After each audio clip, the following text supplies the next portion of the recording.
This is the inaugural video. This is the third Aged Gamer. Alright. Oh, we lost the lobster. Hello, Gamer Nation! Welcome to the Aged Gamer with Wide-eyed and Pfarcus. The P is silent. So today we wanted to talk a little bit about a topic that we've been observing, both me and Wide-eyed, for quite a while now, which is a stigma against adult gamers. Yeah, like just this overarching, feeling that as soon as you hit, I don't know, like The big 30 or 25. 20, whatever, something old, you gotta just stop gaming. Is that true? Is that true? We will discuss it here today. I'm pretty sure they assumed that. We're just gonna talk and say it and then leave it all up to you. A silly part of the stigma is that people still act like, if you're an adult playing video games, oh, you must be living in your parents' basement. Even though adults, and if I'm off on these numbers, I'll post the exact information and correct myself. This is posting the exact information, by the way. That's like This is insert the editing magic here. But something like 90% of gamers are over the age of 35. It's a very large chunk. Because basically all the people that started playing when it was like arcadey experiences have all grown up now. Yeah. And so like our generation, we grew up with video games. Great. Video games were the babysitter. Video games were everything. And so like what's funny and what most people I don't think get to appreciate it when they just come into this world is how it all started. At one point, the only thing that existed was arcadey experiences. And we all grew up on it. And then we kept growing. And as our tastes as adults became more sophisticated, so did the art form. Yeah. Well, I mean, even in terms of like the graphics, one of the things that I've actually found interesting, just on a technical level, is to follow like, when I was a kid, the NES was the big console of the day, and the earliest console I remember playing was the original Atari 2600, I believe it was, with the original Pitfall and the kind of blocky graphics. But it was kind of extremely interesting to watch that technology grow. And as I thought you were going to say the game was extremely interesting. I was like, no. Well, I mean, the original E.T. ET for the Atari was the best game ever. Because you go, and then you fell in a pit. You'd walk over, and then you can do. And you would just randomly be thrown into a pit for no good reason. There's a reason why that game killed the Atari. And actually, that was the interesting thing is we kind of grew up when video games were kind of...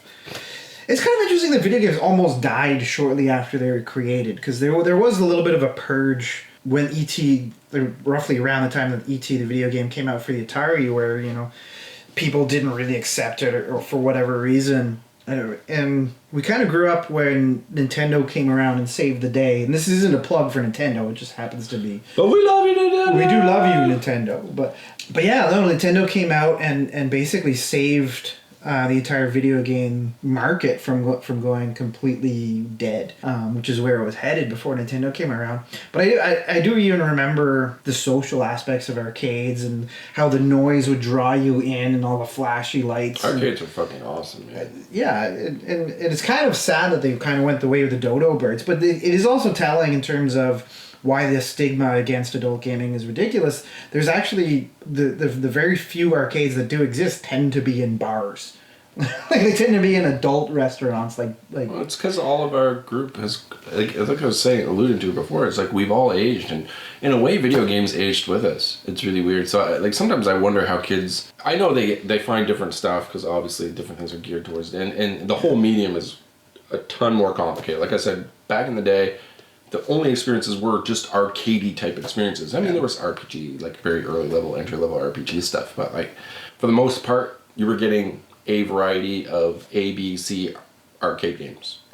That's pretty much it. And there wasn't a lot of complexity in the diversity of styles, but of course, obviously there's a diversity of games, and I love all those games, or at least the ones that I love, for good reason. But it definitely has grown sophisticated. But however, we don't feel really like the mentality around video games has become as sophisticated. It seems like there's people that have played games and we honestly accept them in our lives, but there's even this kind of internal struggle. I don't know how many people follow, 30 or something gamer channels or like social media things like I do and Pfarcus does. But like there seems to be kind of like this call out that keeps happening in the community of just general like, okay, I'm a 30-something gamer. Why do I feel so bad every time I want to play a video game? Or even like, hey, I'm an adult and I play video games. Who else is with me? Yeah. As if like that really needs to be called out when but it clearly does. Well, I think part of it is just. I had this discussion with a friend of mine where she talked about how like she always felt weird bringing her 3DS, which was her console of choice, to social excursions, and I remember describing to her how like, does anyone really feel guilty going to a hockey game or going to a poker game or even a basketball game? Like these are all still games. It's not really any different somebody going to a basketball game than somebody playing the Switch or playing the Nintendo or playing Xbox or whatever their console of choice is, or the PC Master Race or whatever. We have played all of the games on all the platforms. We are well, maybe not all of these. We played all of the Game Boys. Played a lot of different things. I've been a PC gamer at different parts of my life, but I still am. I am mostly a console gamer now, for just lack of wanting to try to upkeep a PC. Yeah. And also very unique properties that come out on the consoles kind of always just wins it for me, like Nintendo and Sony and Xbox. Even Xbox games like Sea of Thieves and I know the arguments towards PC gaming, but there's something about playing a game on a system that was created from the ground up to be a video game platform. Totally different discussion. Yes. But yes. Rabbit hole potential. Tangential hole. Yes. And I think part of it comes, the stigma that we're talking about comes from a fear of addiction. I know we talked about this quite a bit, how we always hear horror stories, but of like kids who play video games for like 30 hours straight without eating and end up either in a hospital or dead because they're just playing so much.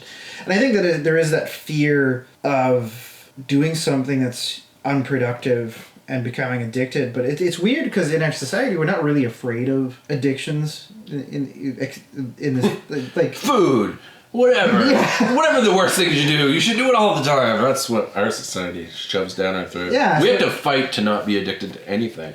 And I just want to frame this a little bit because we may be jumping the gun a little bit because you're kind of alluding to a discussion that kind of existed from Joe Rogan's podcast. And then they seek refuge in drugs or video games or something that stimulates them.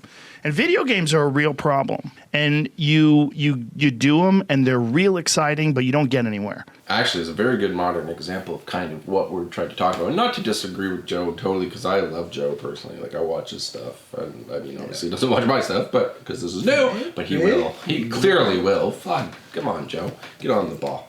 Anyways, but, he had an interesting podcast. Just to frame, I guess, let's just use his clout to ride the curtain. Just opportunistically frame the discussion here. But, like, it does kind of frame it in a well one, where he kind of positioned his case in saying video games are kind of just bad for people, in a sense, because they stagnate your life and stuff. It was kind of the gist of it. But clearly, he wasn't really talking about video games the way we experience them. Like, anyways, Joe Rogan framed that he thought video games were very unproductive, and he linked it to, comparing it to, taking martial arts and being able to productively, even though I don't see that as being really that, like, it's not like you're going to start a martial arts club just because you took karate. Like, it doesn't automatically turn into something that's just productive and naturally. It's like anything. And to your point before, it's a hobby. It only gets bad when it becomes an addiction, but that's true about everything. Like, there's not one thing in the world that you do in excess that's great for you, except for exercise. And even then probably can kill you. Like, everything can kill you if you do enough of it, or too much of it. Like, video games, and the stigma against video games is oftentimes that, you're just sort of this, the South Park guy who's like, he plays video games and Cheetos are coming out of his mouth periphery just all the time. Yeah. Anyways. And that's kind of like the stigma of the video gamer. And it's a really different world because video games to me have always been there, but I've never been really truly addicted. I've had moments where I've been addicted to video games, for sure. But I've never been truly, truly addicted to the point where, like, I stayed up for multiple hours or anything like that. It's just, they've always been just a strong hobby and a strong presence in my life to the point where, you know, I clearly love them. I've never given them up at any point in my life. Well, I think, you know, for me, I kind of relate it to reading books, you know, where for some reason there's never been in modern society the stigma, oh, you just read too much. You're too literate, you literate slug, you of literacy. Like, that's never really been a thing. And the reason I relate to that is... You ever gone to the country, boy? Yeah. They whipped that book reading right out of you? Oh, I just offended all the country folk like reading. If you're a country folk and You might like reading. You might like reading. No, but, like, it's a little bit like that in the regards that, you know, like, I think we all have moments where we, you know, we get enraptured by a certain book and we read it for probably a little bit more time than we should. But it's never to the point where, like, you know, we die because we've read for 72 hours straight without taking a nap or so much as going to the washroom. But and one of the things I hate to say it, but I flat out disagree with Joe Rogan on is the idea of video games being not conducive to any sort of productivity whatsoever. And the reason I say I disagree with him on that is because, you know, you do get something from video games in the same way you get something from a good book or a good movie. And it's not necessarily something that, you know, something as tangible as, you know, exercise gives you the six-pack, or, you know, eating healthy gives you the six-pack. Or It's closer to the book. Yeah. Although, I would argue video games are probably a little bit even more diverse than a book, because it could actually be kind of as close to a sports event sometimes. It could also be close to a book in the sense that you get a really, you know, good story out of it, type of thing. So it crosses multiple boundaries. But sorry, go ahead. It's similar to a lot of things. Well, even in terms of the sports discussion, one of the things I find is a little encouraging, and I think is breaking the stigma a little bit, is the modern turn towards an esports league and that kind of thing, where, you know, you watch an esports event and it's really just people who are there for the love of the game. The same thing as people who show up at NFL games are there for the love of the game. People that show up at an NHL game are there for the love of the game, or even, and not that I'm comparing these two things directly, but even people who show up at Olympics are there for the love of the game. Yeah. It's just intended to be a positive sort of competition. The only thing is, obviously, video games are a little bit of a competition of the mind more than the body, but, I mean, so is chess. And there's no stigma against chess tournaments or anything like that. I think Joe really was like honing in on the really negative side of video games. Like, it seemed like he just didn't have a very sophisticated... I mean, he's a smart guy, but he probably never thought about it too much. And a lot of people have reactions when they play certain games. Like, I always talk about my time with Red Dead Redemption. I'll never forget it. It didn't make me hate my life or video games, but I played Red Dead Redemption one day. And I remember going into the saloon and sitting down and playing 3 hours of blackjack. And I thought at the end of it, I'm like, what the hell am I doing with my life? Because I wasted whatever amount of hours playing blackjack against probably the worst blackjack player ever. Like, I don't know, maybe it's not probably specifically made to play blackjack. It's not a simulator, whatever. I could have played real blackjack. Anyways, my point being, I didn't pursue the story. It felt like a waste of time. So, like, I know what that feeling is like, and sort of like that, you kind of do get a reaction like, oh, I'm not going to play this game, or you sort of maybe even have like a bit of a negative reaction, but it's not really fair to lump video games in all experiences that within such a broad community of games and ideas and art form that you can't just lump it like that and say it's just bad. And I think, you know, in fairness to the comparisons we made earlier, like, I've read books that made me regret the time I spent reading them before. I've watched movies that definitely made me want my 2 hours back at the end of it. Yeah, we've done that a lot. Thank you, Blockbuster. R.I.P. Yeah. Oh, I miss Blockbuster. Yeah, another aged thing. There's probably people that are watching this that don't even know what we're talking about. What's a Blockbuster? Did you know there's one Blockbuster left? I heard that there wasn't a Blockbuster left, but there was like a motel converted Blockbuster. Well, no, what they're doing is, it actually is a Blockbuster, but and this is completely unrelated, but Not to being old. not to being old. Maybe the topic. Yeah. Okay. But there is a Blockbuster. What they're actually doing is they're offering an Airbnb service where you can go into their Blockbuster store That's amazing. and spend the night, and it's like a movie night I wanna with your do friends. that. I think it would be awesome. Well, maybe we gotta find out where that is. I, And do an episode of the show on it. if it's close enough for a road trip. No, but I'm pretty sure it's in America somewhere. So The Cove. the Cove. The Cove is just stopping everything. Yeah. We'd have to make our own Blockbusters, man. I don't think it's in Canada. If it is, though, we are making a road trip. We still can't do it because of Cove. Whenever this thing's done, there's a clear vaccine, everybody in the world is cured, we will do this. Just gonna make a better world. When it's a better world, we'll do this. Yeah. What were we talking about before Blockbuster? I don't know. Old people? Just kidding. Yeah. Oh, the bad movies. Right. Yeah, art form. Yeah, because I mean, like, every media has its own kind of thing that makes that media special. Like, books, obviously, are very focused on the internal world of characters, and we get to learn about, like, what people are thinking, which is something we don't ever have access to otherwise. Or even things like comic books, where it combines that with a visual aesthetic. And I always kind of think of comic books as like a cross between a poem and a movie in certain ways, where it's like it still has that visual element, or even like a poem and a painting, where they kind of... Yeah, words are used differently in comic books, and because it's got imagery to back it, right? So a lot of times the imagery in the words, there's like either a poetry to the picture that's explaining the words, or vice versa, or both. Yeah, it's a different. And I think it's something that a lot more people than probably are willing to admit, considering the statistics on video game. I think you were saying like something like 43% of the entire globe. Yeah, that was just a recent one. It was like 3 billion people in the world, or some stupid number.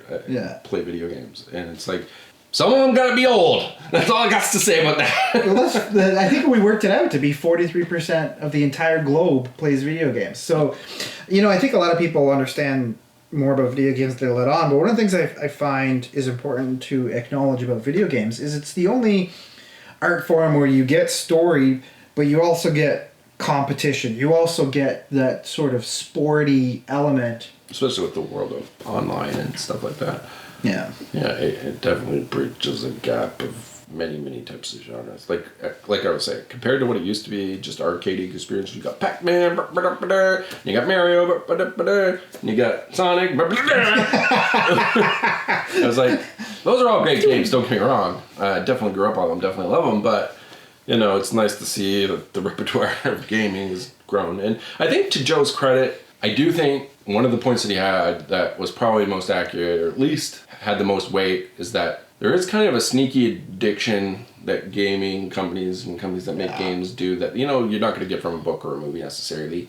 I mean, of course a movie wants you to watch it a million times, but a movie isn't selling you DLC and charging you credit card every 2 seconds. So, there is some crazy practices that I think people need to be careful of. And there's definitely like even Facebook has like algorithms built from people in Las Vegas, machine operators built, so they know addiction, and like, it's a company, it's a business. They're going to try to get people to come back. And it's a shame that the model has really moved from like, these whole experiences. And I mean, this is a completely other topic, but like, we will definitely probably touch on it. But, games, when we were younger, were always whole experiences as much as they could be, even though they were sometimes very simplistic. Well, they had to be, because they were literally soldered on a circuit board that you inserted into a machine. Yeah, and so like now it's all digital and it's all piecemeal. I mean, you get Destiny, which is like 25% of a game fed to you over a year, and then it becomes a full game after all the DLC. Yeah. Anyways, that's an entirely different topic.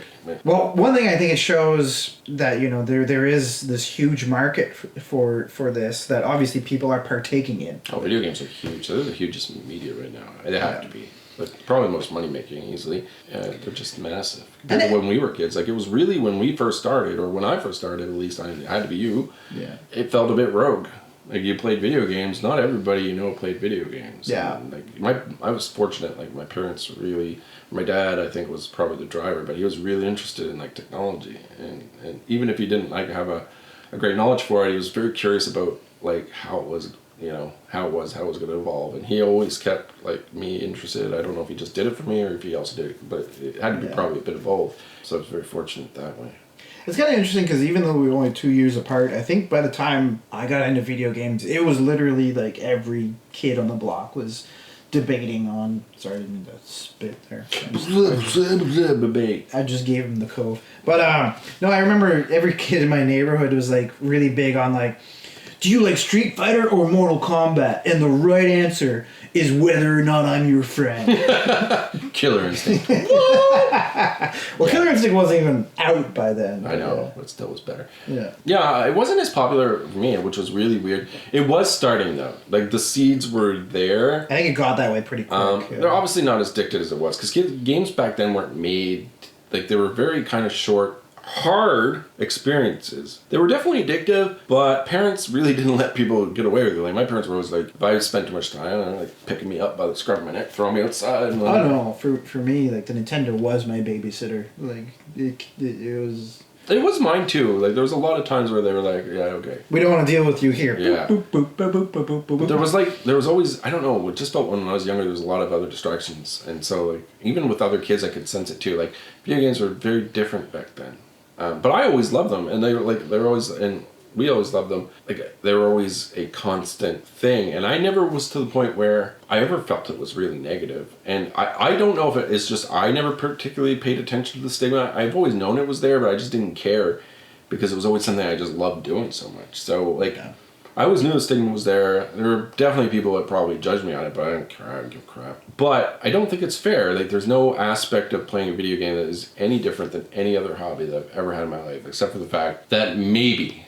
there was some sly addictive things. But I mean, if you have the ability to navigate that, which we all do. Yeah, well, I would assume if you're an adult that, you know, unless you're literally losing your paycheck to casinos every month, that you know how to mitigate that sort of thing. And I think big pushback, dude. But I think that's why the stigma against adult video gamers is a little silly, because I think right now I hate to say it, but I feel more comfortable with the idea of an adult playing games with all these little hidden gambling mechanisms underneath than I do, say, for example, a kid on his parents' Xbox who's hitting buy this, and maxing out their parents' credit card. Like I think it has to take a little bit of maturity to navigate that. And I don't think the companies that create these sort of gambling mechanisms are necessarily being malicious all the time. I think sometimes they are.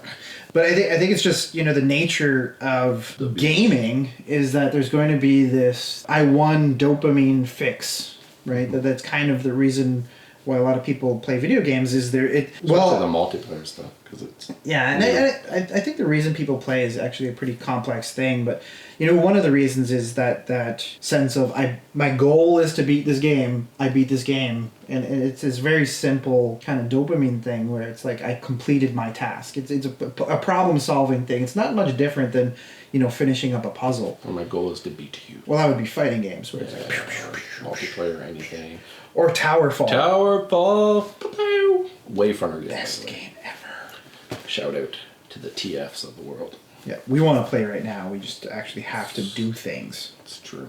People shouldn't really feel ashamed to do something they love doing, especially if they're in a controlled environment. Yes, it can be bad if done in excess, but that's on you. That's not on the medium. Like there's things that exist that, like gambling, like you were saying, very easy way to get lost. Can you gamble in like moderation? Yes, you can technically do anything in moderation if your brain can handle it. Yeah.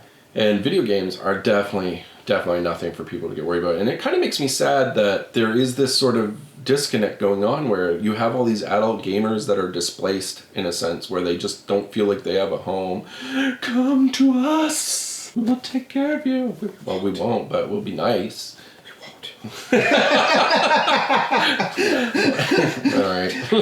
No, but I think part of it is, you know, people have this weird perspective, and it's when you look at the numbers, it's a little bit weird to me because you have this stigma against video games that has to be coming from people who are playing the video games themselves, if you look at the numbers.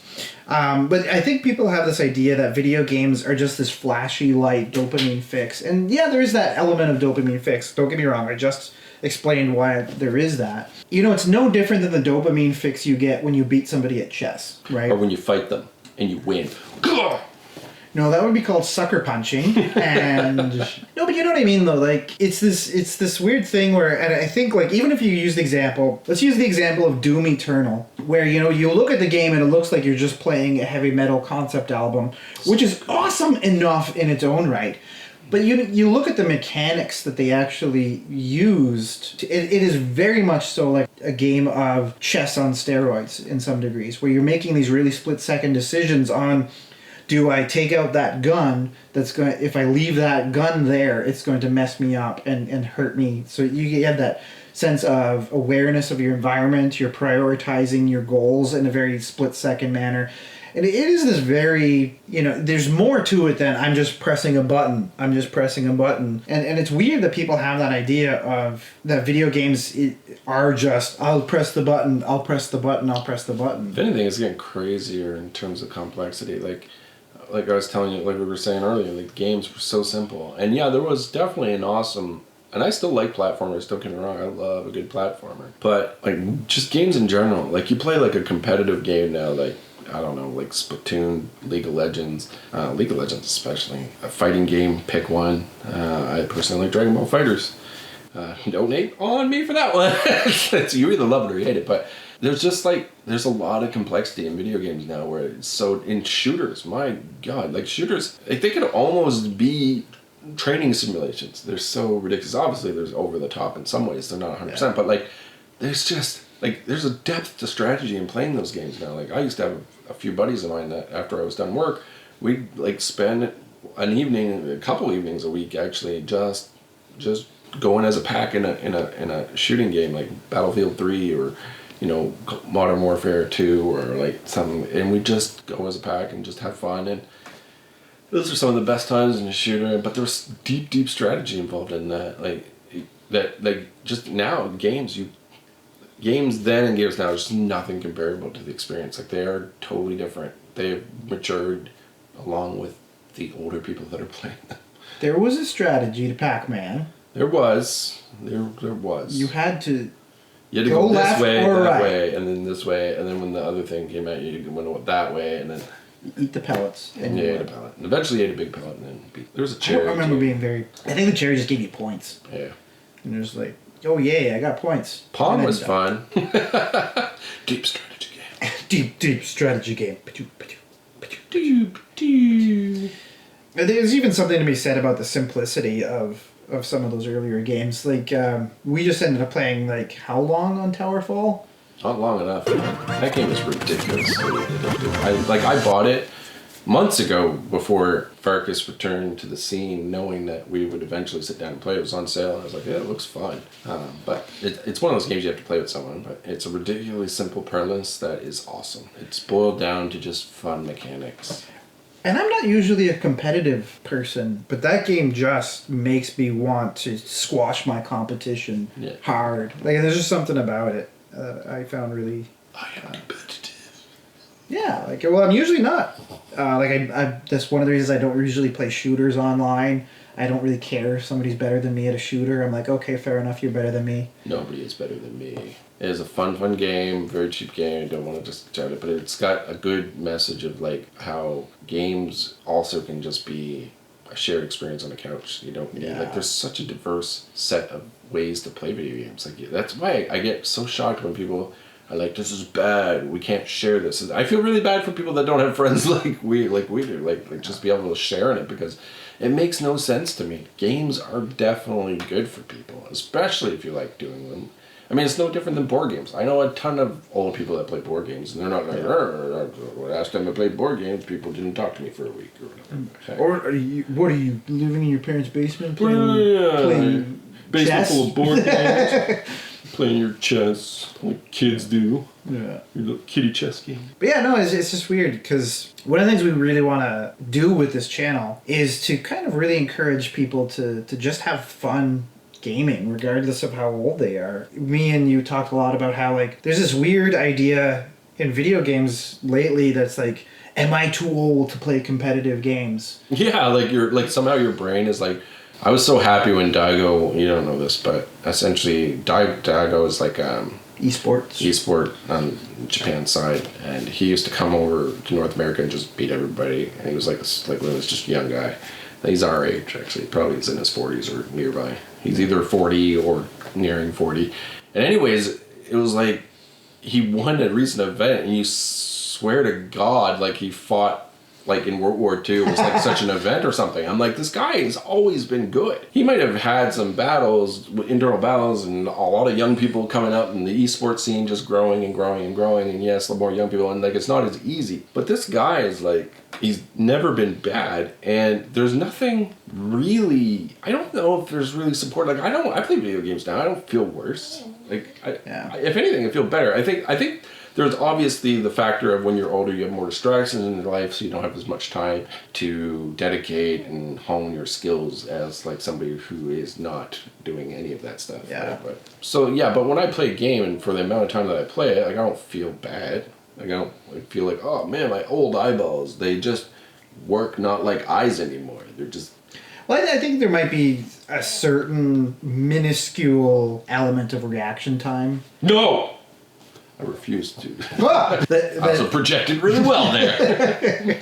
You know, nobody says that they're too old to play chess, and I feel like chess is a very demanding game. Maybe not physically, obviously, but I feel like people want there to be such a thing as old people can't play games, and I don't know why. It's a weird narrative, but yeah.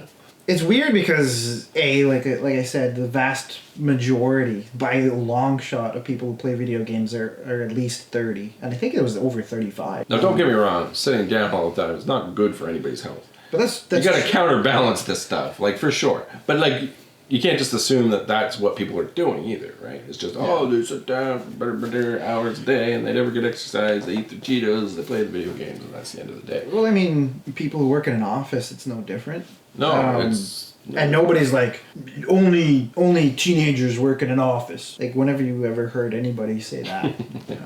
We have to be aware of being I can never say that word. Yeah.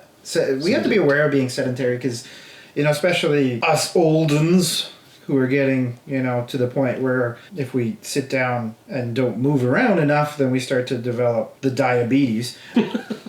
Diabetes. It's sad that probably half our viewers don't get that joke. Do they still have those diabetes They will when you click it up right here, right now. This presentation is brought to you by Diabetes. Good morning. I'm Wilfred Brimley, and I'd like to talk to you for a few minutes about diabetes. Actually, about diabetes and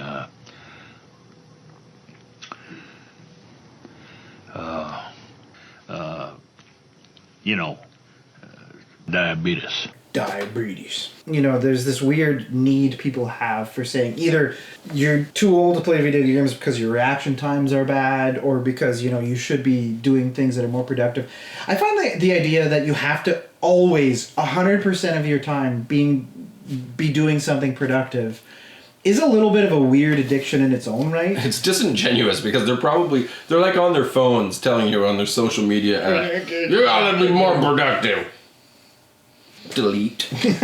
Unfriend. Yeah. Even if you could be productive 100% of the time, I think you would probably destroy yourself emotionally by not having a break. You'd burn out. There's a reason why sitting down and reading a book don't give me a bag tag. I don't know what you were doing with that, but he's going after the fly. Okay. Fly or something. I thought he was going to burn. It might have become something. There's a reason why every now and then it's good to sit down and read a book, or, you know, lounge on the beach for an afternoon. But it's funny that people don't think playing video games is like that. Like, why? It's not like we go down. It's not like that. At least we're trying to. But it's not like video games doesn't fill that void in the same exact way. It does. Yeah. It's not like, I think people just play video games when you're supposed to be working. That's not what happens. The same time you would allocate to reading a book, or whatever the hell else you're going to spend doing your time is how you allocate towards video games. And You're just entertaining yourself. Nobody doesn't entertain yourself. That's what's so weird to me about people when people... I really feel bad for people when they clearly don't have people around to kind of help absorb their interest, right? Which is hopefully what this channel does reach out and tend to do. Because we are here to provide kind of an adult-themed perspective on things. We want people to know, you know what, we play games. I'm never going to stop. I will die probably holding a controller in my hand. I want to be buried in a Nintendo controller-shaped coffin. And somebody plays you and then they're like, poof! Oh, Surprise! I was never dead. I do feel bad, but I also think there's something... I also hate to say it, but like I think there's something so disingenuous. It's like you said, like nobody doesn't entertain themselves. If you've ever met a person that's like, I don't listen to music, there's a little part of you that's just like bullshit. Then you're like, you just did, sucker. Nobody doesn't ever listen to music. It's true. They listen to music on their way to work through the car radio, or they jam out when they're having a shower. They might not go out of their way specifically all the time, but they definitely... It's a little bit like that kind of stuff where it's like, well, you know that there's a disingenuous part. Yeah. Especially, like I said, when you look at the numbers... It's a very growing thing. Like, the average age is, like, in the 30s. Like, it might even be, like, around 36 now, which is crazy. Yeah. And what's funny about the number, it just keeps growing. Because, like, I think a lot of times, like, the older people aren't stopping to play video games anymore. It's just like... I mean, our generation is the generation of, I don't care what our grandfather did anymore. I'm just going to do what I want to do. And so, like, people are caring less, but it is still shocking to know that, like, there's still a lot of people that do care about that. And, like, it only came to attention through some of these groups and just friends in general just mentioning. Like, they'll just be like, oh, you know, I wish I had new people that didn't judge me when I played video games. I'm like, what are you talking about? Like, yeah. I've known a lot of people who have grown up to play video games, that play video games as an adult. They might not do it as much anymore. And I think to some degree it's just because they're trying to figure out how to navigate their adult life with this hobby that, you know, it's not like they make video games quicker or easier to play. It's like we went from like 8-hour arcade experiences to 200-hour epic, you know, adventures. And so it's hard to kind of navigate that scheme, which we will help you figure out. I mean, we got some tips. We've developed some strats that I think are pertinent and interesting. But I don't think everybody's come to terms with just even how to navigate their life, like with their wives or whatever, who might judge them, or like their other friends who might hammer down on them that, you know, they shouldn't be doing these things or what have you. And it's always felt like a bit of a secret book club. Sometimes you're like, oh, you play video games? Tomorrow night, let's meet up and this is don't tell the wives, one's going to be asleep, and we'll play all night long. And, you know. Well, the funny thing is, it's a secret book club where almost everyone on the planet is actually... So it's the worst kept secret ever. It's not Fight Club by any stretch of the imagination. Yeah. Everybody talks about this club except for when they don't want to. I've had friends who, you know, are like, I don't play video games, and then they'll pick up their phone and play PUBG all day. People do understand that, you know, they'll do what they want. It's weird because one of the things I really hope for this channel is that, you know, maybe there's somebody that's on the fence about quitting video games because they're not sure if they can fit it into their busy life. Or maybe they don't have someone to relate to that likes their... like. It struck me as very odd, like the voice of... It's kind of a sad voice of just, is there anybody out there doing this? Yeah. And I hate to think of people being lonely and not being able to relate to people playing video games because, you know, we are lucky to have, you know, each other as friends because we've shared in this, we've talked ridiculously long and like now. And so we're just recording it now, but we've had these exact same conversations to each other through our long friendship now. Very long friendship. And even like I've read stories, and me and you have kind of enacted this to some degree, but I've read stories of like people uniting over video games and marrying. You know, some people have married over it. I'm not marrying you. Oh, fine. Get me in trouble with the wife boo. Yeah. No, but like before I moved back to undisclosed location. Before I moved here, me and Widied lived quite far apart, and we would get on something like Dark Souls or something. Or I remember playing Diablo 3 because we liked the fact that on easy mode you really did not have to pay attention to the game whatsoever. How you doing today, buddy? But like, you know, there's that aspect of socialness that I think it's almost inherently more social than a lot of different art forms. Like, you know, we compared it to books and movies. You know, you can't get more antisocial than opening up a book. to some degree. Like, Yeah, like, and what's you're funny, literally tuning out everyone. and people seem to have that stigma to video games when it's Yeah. now it's been the most opposite as ever. You can literally. I have to tune out the voices because I don't listen to any Xbox Live people. I'm just like, blank, mute. Like, you're all sorry, love you, but don't love your voices. Just kidding. Yeah. Maybe I do. Yeah, go in, unless I'm playing specifically with a friend that I know and that I really want to enjoy and that have some friendship going on, I don't generally listen to it, but you could. You could go in and just talk to strangers all day long and I've known have whatever weird circumstance that pops up from that. And it's very social, maybe too social, but social, and you don't get that. Like, and most people are thinking like, oh, it's not a very social thing. It's like, no, it's actually insane. It could even be more social. I think that the reason that a lot of people don't think of it as social is because there's many different versions of the socialness of a video game. Because you control it. You can go from everything. Yeah.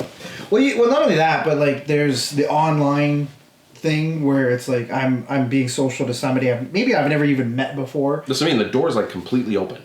Like Or everything. or we could do like we did Just me and you. play on the couch where Yep. you're literally hitting the person on the shoulder so they miss a shot or something. then We shoot don't one. advise shooting a real arrow at any living creature It's true. unless they really deserve it. But what we really want to do is just break that stigma and make people feel comfortable about just playing a video game. I think like phones, people use their phones a lot because of how inconspicuous it is.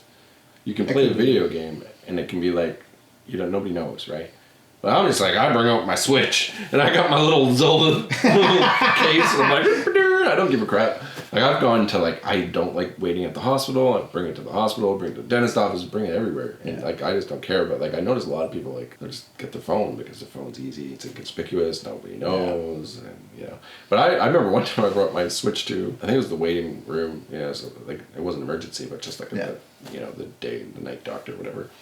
And some dude's like, oh man, he's got a Switch. I could hear them talk, he's got a Switch. And then they just started this conversation randomly with a dude who had a Switch. Apparently didn't bring his, but we were just talking. I didn't share. I was like, don't bring your own Switch, man. Just kidding. Game. But I was just telling him, and we shared a little bit about, favorite Switch games and that sort of thing. And I don't know, it's just, to me, the experience has never been something to shy away from. Like, it's always been, it's like cool technology. Like, I've also been a bit of a techno nerd. So, I love sci-fi, that. So, anything that's like slightly more advanced, I like to just toy around with it, even if I don't enjoy it or partake. And I remember having this discussion with you about the fact that I'm a horror nerd, but it wasn't until I started playing horror video games that horror video games are actually the first time I've ever actually legitimately felt scared ingesting horror media. I think the last time I was as scared as I was playing Resident Evil 2 Remake was legitimately when I was like 5 years old. Okay, horror nerd, I've beat the game he hasn't. And that's because he gets it's more more nervous. frightening when you're into, like, there's something about interactive storytelling that I find hits a more visceral punch. And to be fair, that game is, I had to take giant breaks in it too, because I'd be like, this is intense. Like that, Mr. X, I hated that I loved it and hated it at the same time, because like I could only play it in bits, because I'd be like, I remember I'd be so stressed out. I mean, you're working and you're doing whatever. It's not easy when you have a stressful day and you're just like, but you really want to play this game, so maybe in chunks you get to the next space. And anyways, it was really intense. So I feel like it is definitely a different experience. But I thought that was interesting, just that element of interactive storytelling and how more visceral that could be. Like, I wasn't really expecting that much complexity, and it's almost like it reminded me of what I was searching for in horror movies that I long ago desensitized myself away from. Well, in a movie, your decisions don't matter. You're ultimately just watching and judging other people. They're not even really your decisions. Exactly. So you have a totally different. In this one, it's like your decisions matter. It's an extension of yourself, and so it's like a totally. And then again, to the point we're trying to make about like just the sophistication of games nowadays is not something that you can just lump in as, oh, it's just these addictive little experiences. No, they're totally different. Like, all video games are different. There are like little addictive experiences that are just meant to sink your money, steal, and waste your time. Sure. But I mean, that's not unlike anything. There's movies that are made to waste your time. There's anything that's made to waste your time. You can. There's music. I've heard music that definitely wasted my time. Watch movies, anything. You could choose anything. Smoking. You could just do a random habit. It's made to waste your time and your money. And if you don't, use your brain in a responsible manner. Game responsibly. I think that's like the main thing. Like, it's not that Joe is completely wrong. He has a small point in this regards to like the addictive side of things is definitely bad. It is bad when companies try to make it more addictive, as if to lose yourself in these things. But honestly, it's not enough of an issue to blanket the whole. One of the stories that blew my mind, and it was a kind of video game I never really took seriously until I read this story, and I think I told you about the Second Life story. Second Life is, for anyone who doesn't know, is just this, it's basically a virtual world where your little avatar can wander around. There's no point to it whatsoever except to be social in this digital environment. And I never really took it seriously until I read this one article that was written from the perspective of a kid that has been in a wheelchair all his life. And he said, for me, Second Life is the only opportunity I've had my entire life to run around with my friends. Is Second Life a deep experience? Of course not. But that really kind of opened my mind to what video games have to offer. What potentially could be, and you can't really call that a waste of time. I mean, here's a guy literally living out a fantasy, like a specific fantasy. And at the end of the day, like the video games, what makes me laugh is when people get all in a huff about what's good and what's bad in terms of video games. It really is subjective. It's just like every other art form. It's whatever fantasy you're trying to get through the video game is whether or not you're going to like it, right? Like, I like sci-fi stuff, so, I tend to, but I like a lot of different things. But like, I tend to not like anything that's like. See, I would have never liked Second Life because it's a little too mundane and close to my. Like, I wouldn't fantasize. It's like when you see like there's that game I remember watching somebody was doing. I think it might even been Game Grumps video where there's like it's like literally raising a baby. The game, and I was like, I'd never be able to play this, like, ever in 100 years. I couldn't even pretend to play it, like, even for a video. It just like no interest would I have. And so like, but clearly somebody did want to have a virtual baby, or like the farm simulators, or like. No, that shit's cool, man. No, I think it's like you said, like it's you can't say, oh, that's a bad game. I think the best you can say is that game's not for me, but it doesn't mean it's not for anyone. Yeah, and you can't hold a stigma against a person who can't walk with his friends, getting an experience to walk with his friends. I mean, that's clearly a valuable experience. Yeah. Like, and to just poo it and say, you're too old for that. Seems like it's very trite way of dealing with the subject on a whole. I think it's much more complicated, much more intricate, and much more fulfilling. Like, video games for me in my whole life, kind of a babysitter.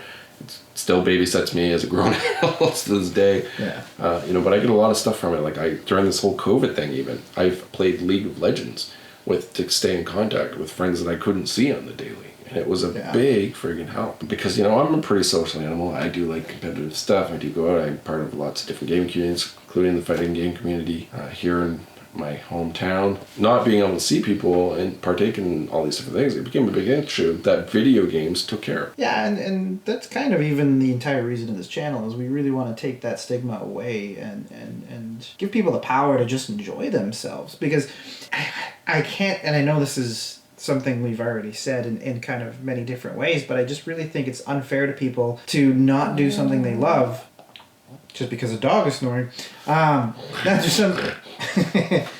do something they love. Like, imagine if like people are like, you know what, man, I used to play chess, but now that I'm a family man, my good God, that dog is snoring away. He's totally snoring.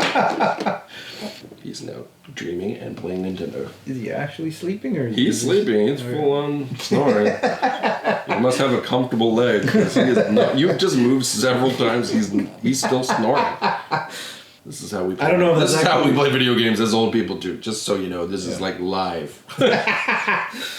Yeah, even if it's just one person that's like, hey man, like I really appreciated the fact that like you made me feel like I could actually play video games again. Because I even remember there's a few times in my life where I stopped playing for long lengths of time. I slapped you so hard.